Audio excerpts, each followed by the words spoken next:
Ny profesora Lily-Arison René de Roland no nandrombaka ny Loka Indianapolis 5 avy amin'ny vala fitirizana biby na ny zoo avy any Indianapolis. Izy no teratany afrikanina voalohany nazy io Loka io maly talata no natao tany États-Unis ny fanambarana ofisialy ny vokatry fifanana zay mankasitraka ireo mpisehatra amin'ny fiarovana ny tontolo iainana.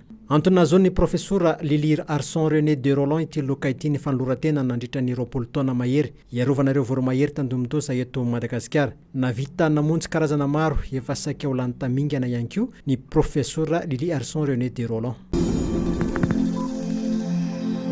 Manodidina ny 100 ireo olona iainana ho nanao kolikoly ka nahiditra am-ponja vonjimaika dia Mpiasam-panjakana ambony avokoa. Izany hoe ireo nitendrena tamin'ny alalan'ny didim-panjakana izany raha tatitry navoaka ny Bianco. Nanambara ny Bianco fa Mpiasam-panjakana ambony miisa 750 no natao fanadidina sy ho iainana ho nanao kolikoly ka 430 tamin'izy ireo no samborina ary 30 nanahiditra am-ponja vonjimaika. Nadratra 70 amin'ny 100 kosa ny isan'ireo vaopanga nampidirina am-ponja vonjimaika raha ny tatitra.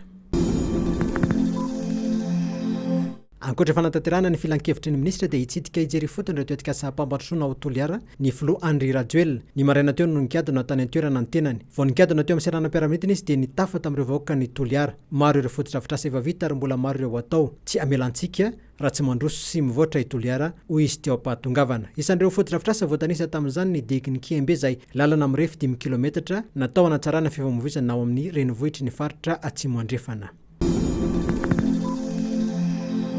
Ho tanterahana ny Ampefy eo amin'ny Lot de la Vierge sy ny Vallée Verte ny fivahiniany masina izay ataon'ny mpino katolika manerana Madagasikara ny faran'ny herinandro izao. Itombisa araka izany ireo fiara mivezivezy mampiasa ny lalam-pirenena voalohany iny sy ny lalam-pirenena fa-17 manomboka ny zoma izao manentana ny antokon-draharaha ramisana ny fitaterana an-tanety na ny ATT fa afaka manantona azy ireo izay mikasa ny hitondra fiara iombonana amonjy antihetsika ity kanefa tsy mpanao ny zotra amin'ny lalam-pirenena voalohany sy fa-17 iny.